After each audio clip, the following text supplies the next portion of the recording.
Bonjour à vous tous et bienvenue sur ce plateau de questions ouvertes pour notre rendez-vous hebdomadaire avec l'actualité. À l'ordre du jour de cette semaine, une question. L'école est-elle condamnée à la violence? Un élève agressé au cutter, à Thiers, un autre au couteau, à Vitry, un troisième poignardé au Kremlin-Bicêtre. Des lycées et des collèges de la banlieue parisienne sont encore le théâtre de violences graves. Les enseignants manifestent leur ras-le-bol. Le ministre de l'Éducation nationale annonce des états généraux de la sécurité scolaire. Alors, ces violences se sont-elles aggravées ces derniers temps? Sont-elles propres à la France? Comment analyser les causes de ce phénomène? Quelle solution privilégier pour enrayer ce fléau? Nous allons tenter de répondre à ces questions avec l'aide, comme chaque semaine, de confrères de la presse écrite. Et j'ai le plaisir d'accueillir sur ce plateau aujourd'hui Agnès Rochefort-Turquin. Bonjour. Bonjour. Vous êtes rédactrice en chef du mensuel Phosphore. Alors juste d'un mot, le public et la diffusion de Phosphore. C'est un titre qui diffuse à 60 000 exemplaires et qui s'adresse à des lycéens. On les accompagne pendant leur vie de lycéen, depuis la fin de la troisième jusque même après la terminale. Ils restent avec nous. Voilà. Très bien. Paolo Romani, bonjour. Bonjour. Vous êtes correspondant en France pour l'hebdomadaire italien Famiglia Cristiana. Oui, alors, même question, quel public et quelle diffusion? Alors, Famiglia Cristiana est un magazine généraliste hebdomadaire, un news magazine, comme on dit dans notre jargon, et qui est toujours à la première place pour le tirage et la diffusion parmi les news magazines en Italie. Là, le tirage est aux environs de 800 000 exemplaires maintenant, et la diffusion un peu moins, mais enfin... Voilà, et ça traite tous les sujets et ça s'adresse à tous les publics. Très bien. Alors, avant de vous laisser la parole à tous les deux, je vous propose un premier point de vue, c'est celui d'un expert, Jacques Pain, qui est professeur de sciences de l'éducation à l'université de Nanterre. Il est auteur aussi de plusieurs travaux et d'ouvrages sur ce thème. Émeric Coletta est allé le rencontrer. Je vous propose d'écouter ses réponses et son avis sur la question. Premier éclaircissement, de quoi parle-t-on quand on parle de violence à l'école? Quand vous prenez les statistiques, l'affaire est simple. Les agressions physiques avec armes concernent moins du 10e des problèmes de violence qui sont ressentis, répertoriés dans le champ scolaire. Donc effectivement, il y a une focalisation médiatique, une focalisation institutionnelle sur ces violences dans une perspective, c'est clair, de rabattement sur la notion de sécurité et sur le sécuritaire d'une notion beaucoup plus large de violence à l'école. Parce que la violence à l'école, ça se traite, ça se prévient surtout, et ça se travaille dans les établissements, avec les familles, dans les quartiers et en collectif. Et ça, on savait le faire dans les années 80-90. On ne sait plus trop le faire parce que c'est vrai qu'on est avant tout centré sur la dimension délinquante de la violence à l'école. Avec les événements de ces derniers jours, on a l'impression que la France est un cas à part, mais qu'en est-il réellement? Alors c'est vrai qu'on assiste en France à des actes de plus en plus parfois spectaculaires en liaison avec la médiatisation et les événements internationaux. Mais on est encore loin des événements, attention, des États-Unis, de la Finlande, de l'URSS, enfin actuellement de la Russie on va dire, et des événements qui se sont produits dans différents pays d'une grande violence extrême. Et on a l'impression, c'est ça le problème en France, à entendre le développement, y compris par les autorités, des phénomènes de violence, on a l'impression qu'on est effectivement tout à fait dans la même ligne que les États-Unis, pas du tout. Enfin, quels sont les moyens qui permettent de s'attaquer à cette problématique? Il y a un rabattement de cette problématique complexe qui nécessite de l'encadrement, de la présence, encore une fois, de la pédagogie, du terrain, de la proximité. Il y a un rabattement de toute cette problématique sur la fonction de sécurité et à partir de 2000-2001 sur la fonction sécuritaire. C'est pour ça que tous les organismes, y compris l'Observatoire de la violence, sont maintenant plus ou moins liés ou inféodés à l'Observatoire de la délinquance. C'est-à-dire qu'on traite tous les problèmes de l'école, d'une agression, mais une bousculade. Une bousculade se termine par une garde à vue, sans cutter. Et donc tout est traité à la lumière de la délinquance maintenant. À Mantes-la-Jolie, au Mureau ou ailleurs, dans les zones soi-disant de non-droit, on contrôle la violence en 2, 3 à 4 ans, si on s'en donne les moyens, et si on ne tombe pas dans cette conception sécuritaire qui, je vais le dire comme ça, oublie l'éducation et la pédagogie. Alors, peut-être une première réaction, Agnès Rochefort-Turquin, cette violence, à votre avis, ça s'aggrave, c'est constant? Les observatoires ne nous disent pas que ça s'aggrave. La violence dans l'école ou dans un lieu collectif comme ça, je pense qu'elle a toujours existé. Mais elle a peut-être changé de camp. Si on regarde sur la longue durée, elle a peut-être changé de camp. C'est-à-dire que peut-être qu'avant, la violence, c'était beaucoup plus du côté de l'institution vis-à-vis des élèves. On se souvient quand même, le film qui vient de paraître, Le Ruban Blanc. Enfin, il ne faut pas oublier ça aussi.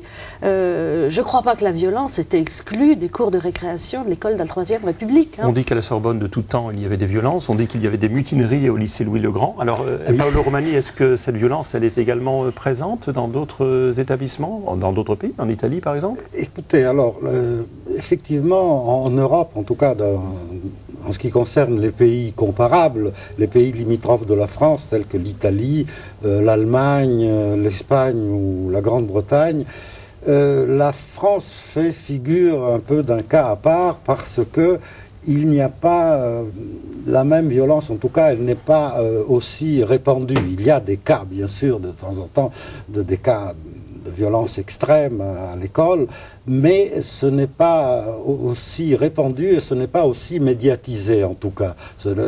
Les médias n'en font pas leur chou gras. Alors ça ne veut pas dire que ça n'existe pas, mais quand même ce n'est pas considéré, en tout cas en Italie, ce n'est pas perçu comme un problème majeur. Alors Agnès Roche-Fortuquin, est-ce que ça veut dire qu'il y a aussi le risque toujours qu'on médiatise sur quelques événements relativement particuliers, singuliers? Oui, c'est toujours le risque? Oui, c'est un risque, je crois. Parce que certains ont remarqué que la médiatisation d'actes violents à l'école précède souvent quelques élections. Hein. La dernière montée de ce sujet était juste avant les élections européennes. Là, on est aussi dans une période préélectorale. Je crois qu'il ne faut pas minimiser le fait que c'est un sujet qui fait très peur, qui nous sollicite tous. Ce sont nos enfants, ce sont la scolarité, les parents ne sont pas là, on a l'impression qu'on ne les protège pas, donc c'est quelque chose qui nous évidemment nous fait très peur, et la violence de la jeunesse ou de l'enfance est quelque chose qui nous interroge profondément. Alors il manque, le problème c'est aussi, l'un des problèmes c'est qu'il manque des statistiques précises, mais ceci dit, au dire des spécialistes, en tout cas ce que j'ai lu et entendu ces derniers jours, ça ne s'est pas particulièrement aggravé ces dernières années. On a, excusez-moi, des statistiques quand même maintenant. Alors je sais qu'il y a aussi un débat en matière de statistiques. Soit on dresse la liste, on répertorie tous les incidents, et là il y a des lycées qui ne veulent pas être dans une liste noire. Soit on fait en quelque sorte un sondage, un panel. Oui, je suis d'accord avec vous, c'est difficile, mais il y a quand même des recherches assez fondamentales qui sont faites là-dessus, qui nous donnent... Alors, il y a une enquête qui a été faite par le ministère de l'Éducation nationale. Malheureusement, un de nos confrères a voulu absolument les avoir, a réussi à les obtenir et a publié les 100 établissements les plus dangereux. Oui. Donc du coup, le ministère de l'Éducation nationale a dû arrêter cette enquête et la reprendre autrement. Du coup, dans la durée, on ne peut pas comparer. Bon, voilà, c'est un peu dommage. Et du coup, les chefs d'établissement ou les enseignants ne veulent pas non plus nuire à la réputation de leur établissement en donnant trop le signalement. Donc c'est très difficile. Mais on a quand même une cartographie de cette violence dont, à mon avis, le chiffre le plus significatif, c'est que la moitié des incidents se produisent dans 10% des établissements. C'est-à-dire, on a une vraie concentration de violence dans certains établissements. Voilà, ça je trouve que c'est, par rapport à la peur que nous avons vis-à-vis de la violence à l'école, un chiffre à avoir en tête. Oui, mais alors on dirait qu'il y a une tendance maintenant à la diffusion une sorte de contamination, n'est-ce pas, de la violence qui maintenant concerne aussi quelques établissements qui ne sont pas dans des quartiers particulièrement sensibles. Certains grands lycées parisiens, il y aurait, paraît-il, comme ça, des épisodes, non pas peut-être des épisodes aussi violents que ceux dont nous avons parlé tout à l'heure, mais souvent des professeurs agressés, insultés, etc. Oui. Et ça... Alors, oui, je pense que vous mettez le doigt sur le fait qu'il y a plusieurs sortes de violences. Et on devrait traiter de la violence et de la jeunesse de façon générale. C'est vrai que dans des quartiers ou dans des populations qui sont dites plutôt privilégiées, il y a une autre sorte de violence. Et c'est peut-être parfois de la violence autodestructive. Hein. On parle quand même de la consommation d'alcool, la consommation de drogue, de pratiques vraiment limites d'une certaine jeunesse. Bon, ça aussi, on devrait y prêter attention. C'est l'expression d'un malaise. Et ça se traduit évidemment dans les lycées. Quand le trafic se fait à la porte du lycée, le trafic, l'achat, etc., je ne connais pas grand-chose, mais enfin, quand même, on ne peut pas fermer les yeux sur le fait que ça existe. Il y a de l'argent, il y a des gros enjeux qui sont là. Les jeunes sont en contact avec d'autres qui sont dans des systèmes mafieux. Bon, cette violence-là aussi, elle existe. Alors, bien entendu, à la faveur de certains faits divers malheureux de ces derniers temps, notamment ce règlement de compte, en quelque sorte, au sein même d'un gymnase, dans un lycée de la banlieue parisienne, on parle beaucoup de ces phénomènes d'intrusion qui seraient peut-être plus importants, c'est-à-dire que l'agression se fait par des individus qui viennent dans les lycées. Alors, cette notion de sanctuariser, autrement dit, de protéger les lycées, qu'en pensez-vous, Paolo Romani? Écoutez, moi je pense que ce n'est pas une bonne idée, parce que si on transforme les établissements scolaires en forteresses ou en ghettos peuplés, je ne sais pas, de policiers, de surveillants, de vigiles, et munis de caméras et de détecteurs de métaux, enfin, je ne sais pas, ce n'est pas le rôle de l'école de devenir une forteresse ou un sanctuaire. L'école, à mon avis, doit être ouverte. Ceci dit, évidemment, il faut empêcher aussi les intrusions extérieures. Mais ça, je ne sais pas quelle est la solution. Sanctuarisation, Agnès? Non, je suis d'accord avec vous. Ce n'est pas la bonne idée. Et puis surtout, là quand même, les observatoires de la violence dans les établissements scolaires, notamment aux États-Unis, ont montré que lorsque on mettait en place des portiques, de la fouille, etc., on accroissait la violence. Je crois que quand on parle des intrusions dans les établissements, ce qui a changé depuis les années 90, c'est la violence vis-à-vis de l'institution et vis-à-vis des adultes de l'institution. Parce que dans les établissements scolaires, la violence dans les cours de récréation, entre les jeunes et les enfants, elle a de tout temps existé. Et c'est une vraie interrogation pour l'école et les enseignants de savoir ce qu'on en fait, comment on gère ça. Bon.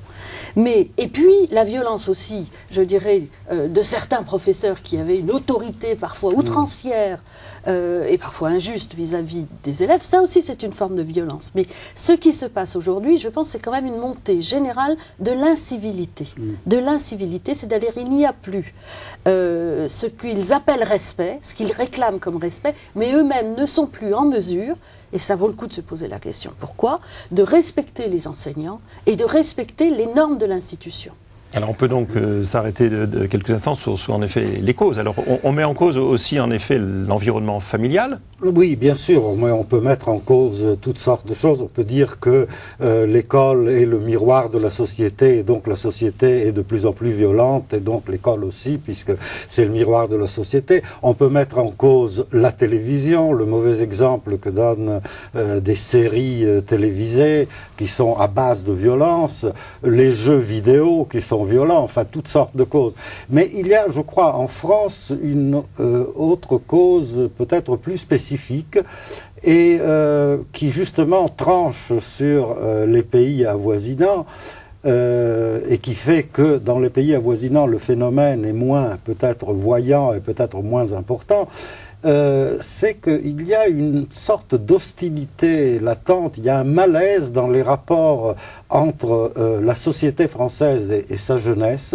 Il y a un malaise, là, les jeunes se sentent mal aimés, mal traités, mal considérés, peut-être un peu marginalisés. Enfin, il y a toutes sortes de choses. Alors, on dirait que la société française n'aime pas sa jeunesse. À Phosphore, ce malaise, vous le sentez? J'aime bien ce que vous dites, parce que je crois qu'on n'en prend pas assez conscience. En entendant, en écoutant, rencontrant des jeunes donc, qui ont entre 14 et 18 ans pour ce qui est de Phosphore, j'ai été saisie de ce qu'ils me disaient finalement. Au bout du compte, si je les écoute bien, c'est grosso modo, on ne nous attend pas. Oui. Ils sont déjà dans un système scolaire qui fonctionne à l'élimination. Vous savez, c'est le maillon faible. Hein. C'est l'élimination.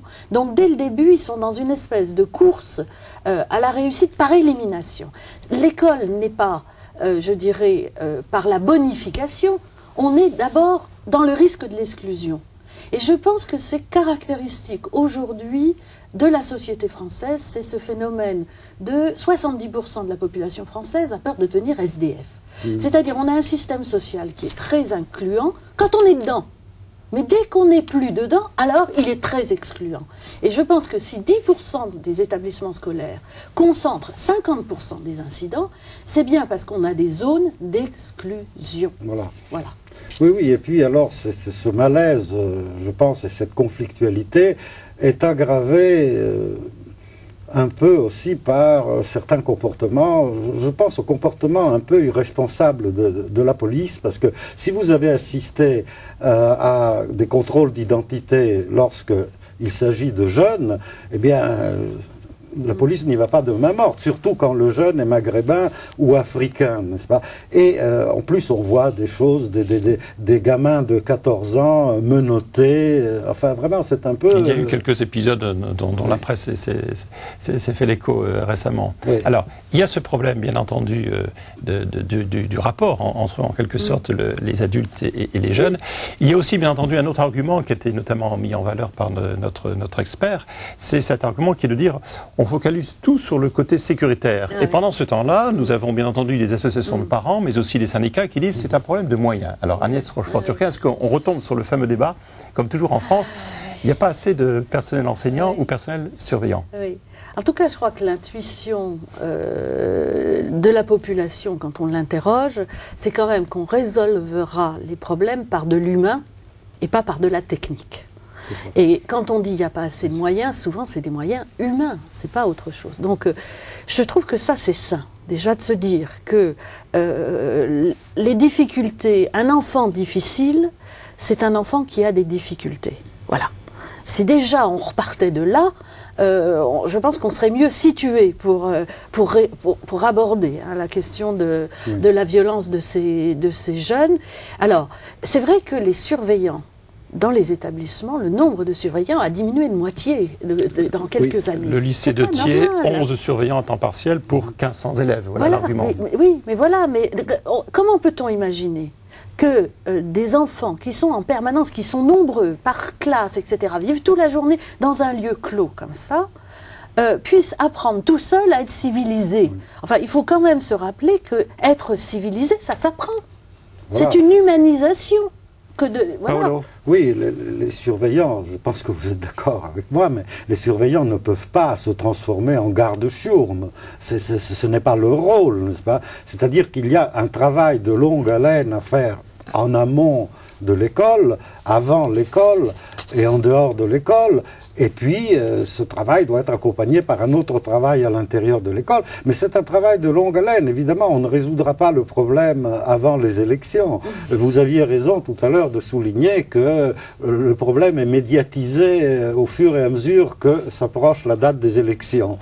Oui, alors il y a ce contexte naturellement politique. Il y a aussi toujours un autre argument qui revient, Agnès, c'est qu'on dit, à partir du moment où les faits graves sont assez rares, les faits plus courants, ce sont des actes d'incivilité, d'insolence. Oui. Alors du coup, on nous ressort, bien sûr, mai 68, et cette fameuse société libérale qui en serait issue. Autrement dit, il n'y aurait plus cette impression d'esprit civique qui était inculquée dans l'école de la République. Oui. Enfin, si les personnes qui disent ça disent il faut retourner au système auparavant, il faut quand même qu'ils se rappellent, comment dire, la discipline et l'autorité, et je dirais comment l'institution et les enseignants régnaient en maître absolu. Il faut aussi que les parents se rendent compte que les enseignants aujourd'hui trouvent qu'ils ont des parents. Ils redoutent la violence des parents, les enseignants aujourd'hui. Donc les parents. Il y a eu des incidents. Et il y a eu des incidents. Donc bon. Par contre, je pense que ce qu'il nous faut réaliser, c'est que après mai 68, ce qui s'est passé, c'est que pour toute la société, il ne s'agissait plus d'avoir une discipline et une obéissance à cette discipline. Il s'agissait collectivement d'intégrer des comportements d'autodiscipline. Donc c'était quelque chose de valorisation de la capacité de l'individu à s'autogouverner. Mais ça, c'est un beau projet. La seule chose, c'est qu'il faut s'en donner les moyens. Et les choses se sont beaucoup dégradées à partir des années 1990, lorsque on a fait le collège unique, où on a, je dirais, essayé de mettre tous les enfants dans le même moule. Et tous les enfants ne peuvent pas être dans le même moule. Et on s'aperçoit qu'on crée de la violence chez certains enfants qui ne sont pas bien à l'école, mais pas bien. Comment? Et on voit bien que les enfants violents sont les enfants qui sont en échec dans l'institution. Plus on ne réussit pas dans l'école, moins on intègre les normes de comportement de l'école et plus on va les outrepasser. Paolo Romani, est-ce que vous partagez cette analyse d'Agnès Rochefort-Turquin, c'est-à-dire ce que vous disiez tout à l'heure, ce n'est pas les caméras de vidéosurveillance, ce ne sont pas les portillons magnétiques qui vont résoudre le problème, c'est plus un problème en amont? Bien entendu, bien entendu. Tout commence, je pense, dans la famille, au sein de la cellule familiale, et tout commence... Mais s'il y a défaillance des familles, ce qui est souvent le cas, malheureusement. Oui, mais enfin, écoutez, on ne peut pas demander à l'école et aux enseignants de se substituer aux familles. Alors c'est pour ça que je disais c'est un travail de longue haleine, et il faudrait même, je ne sais pas comment, mais un travail pédagogique vis-à-vis des familles. Mais c'est évidemment, c'est très difficile. C'est pour ça que, comme nous le disions tout à l'heure, et comme le disent la plupart des spécialistes, il n'y a pas de solution miracle. Il n'y a peut-être même pas de solution du tout. Alors, nous n'avons pas la prétention, bien entendu, de trouver dès aujourd'hui sur ce plateau des solutions miracles, mais tout au moins de vous avoir offert une ouverture à votre propre réflexion. Je vous propose de passer à notre rubrique Contrepoint.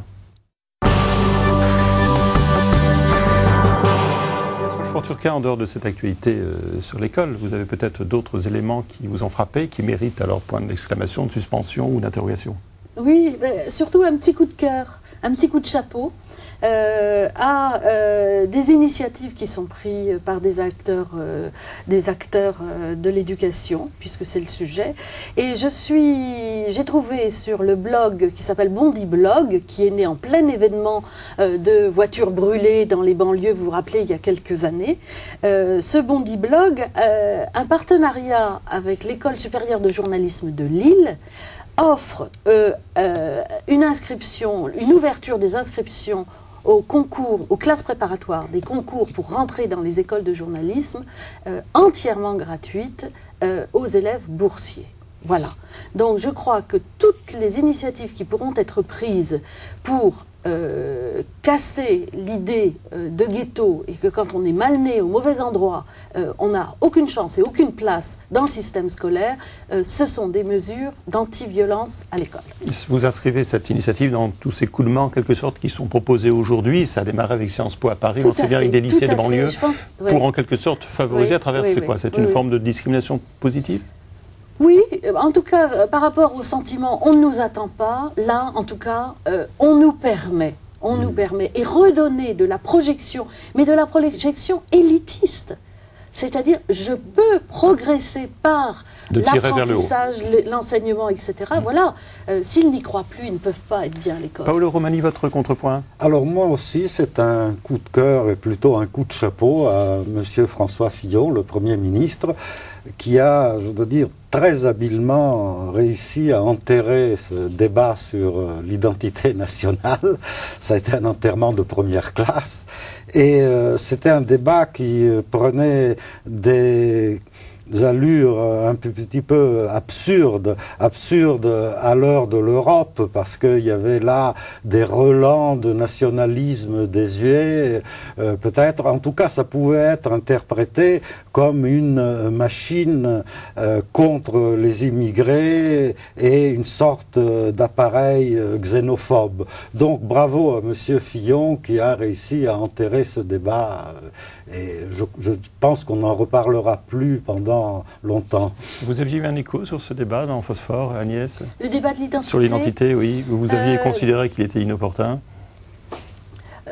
Non. On a, par exemple, on l'a traité autrement. On l'a traité, par exemple, à travers la chanteuse Diams.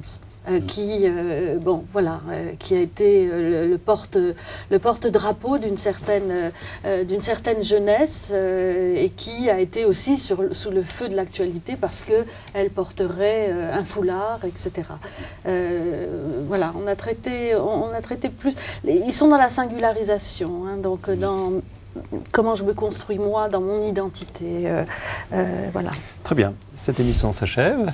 Vous pouvez la revoir ou bien entendu réagir sur notre site internet www.ktotv.com. Il me reste, Agnès et Paolo, à vous remercier d'avoir participé à cette émission. Quant à moi, je vous donne rendez-vous à la semaine prochaine et je vous souhaite un très bon week-end. Au revoir.